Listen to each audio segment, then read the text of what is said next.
अब मैं पीडीपी वालों को क्या सिखाऊं ना, अब मैं थक गया उनको सिखाते सिखाते। अब बैकडोर अपॉइंटमेंट और आउटसोर्सिंग में जमीन आसमान का फर्क है।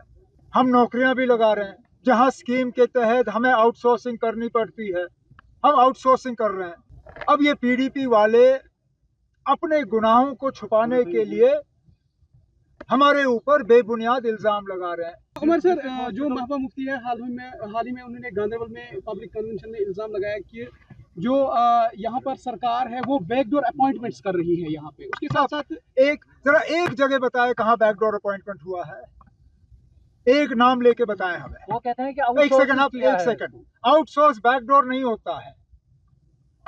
अब मैं पीडीपी वालों को क्या सिखाऊं ना, अब मैं थक गया उनको सिखाते सिखाते। उर्दू नहीं आता उनको, अंग्रेजी समझ नहीं पाते। अब मैं कैसे उनको मैं फ्रेंच में समझाऊं क्या? अब बैकडोर अपॉइंटमेंट और आउटसोर्सिंग में जमीन आसमान का फर्क है।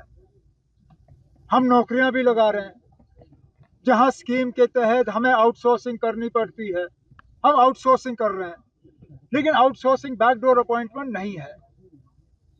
अब ये पीडीपी वाले अपने गुनाहों को छुपाने के लिए हमारे ऊपर बेबुनियाद इल्जाम लगा रहे हैं।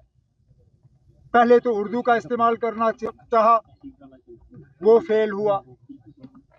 ये बैकडोर अपॉइंटमेंट वाला, ये भी फेल। अब कल मैं उनकी कोई तकरीर देख रहा था कि किसी अफसर ने ट्रांसफर के लिए जो है मांगा और उनसे पैसे मांगे गए, और फिर मोहतरमा अपनी तकरीर में कहती है कि इसमें इंक्वायरी नहीं हुई क्योंकि मिनिस्टर जो है वो नेशनल कॉन्फ्रेंस का ट्रेजरर है। अब मैडम जरा बताएं वो कौन सा मिनिस्टर है जो नेशनल कॉन्फ्रेंस का ट्रेजरर है?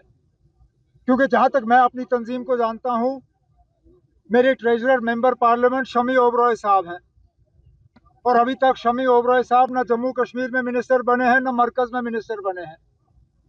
तो जब आपको झूठ बोलना है तो मेहरबानी करके थोड़ा सा होमवर्क करिए, जरा सीखिए, सीखने के बाद झूठ बोलिए। कम से कम थोड़ा सा मुश्किल बनाइए हमारे लिए इस झूठ को पकड़ना।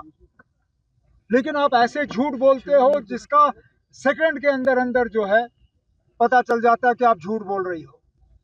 लेकिन ये सब किया जा रहा है सिर्फ इस बात से लोगों की तवज्जो हटाने के लिए कि राज्यसभा के इलेक्शन में आरटीआई के जरिए साबित हुआ कि पीडीपी ने बीजेपी की मदद की, तब जाके जो है बीजेपी एक राज्यसभा की सीट जीत पाए।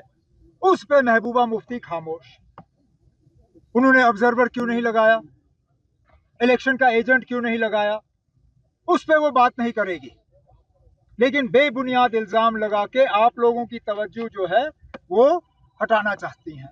और बताइए उमर साहब, जो नशा मुक्त अभियान चल रहा है, तो शराब के ठिकानों पर पाबंदी क्यों नहीं? क्या बडगाम में आपने बोला कि किलोमीटर बरस की तरह? एक तो मैंने बडगाम में नहीं बोला, मैंने टंगमर्ग में बोला। सॉरी। और आप अब क्लाउड बर्स्ट होने दीजिए ना। आप लोगों को इतनी बेसब्री क्यों? उमर साहब,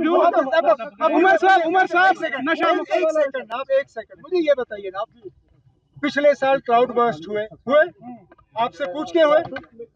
नहीं पूछ के हुए ना, तो ये भी पूछ के नहीं आएगा, जब आएगा आ जाएगा। नशा मुक्त जो अभियान चल रहा है, तो शराब के ठिकानों पर पाबंदी क्यों नहीं? यूथ शराब से भी तबाह हो रहा है यहाँ पर। अब किसी ने मजबूर किया पीने पे?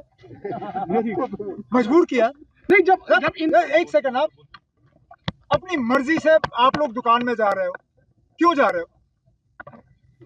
हम आपको घसीट के नहीं ले रहे, हम इसकी एडवर्टाइजिंग नहीं कर रहे हैं। हमने इसकी तादाद नहीं बढ़ाई।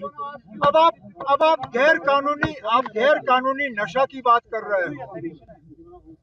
उस अभियान के जरिए जो हो रहा है, जब वो यहाँ आएंगे आप पूछ लीजिएगा। मुझे लगता है 17 तारीख को शायद प्रोग्राम है यहाँ आने का, आप पूछ लीजिए। राजनीति हो या क्रिकेट, देश विदेश की ब्रेकिंग हो या आपके मोहल्ले की बड़ी खबर, सब मिलेगा एक ही ऐप में, सबसे तेज और भरोसेमंद।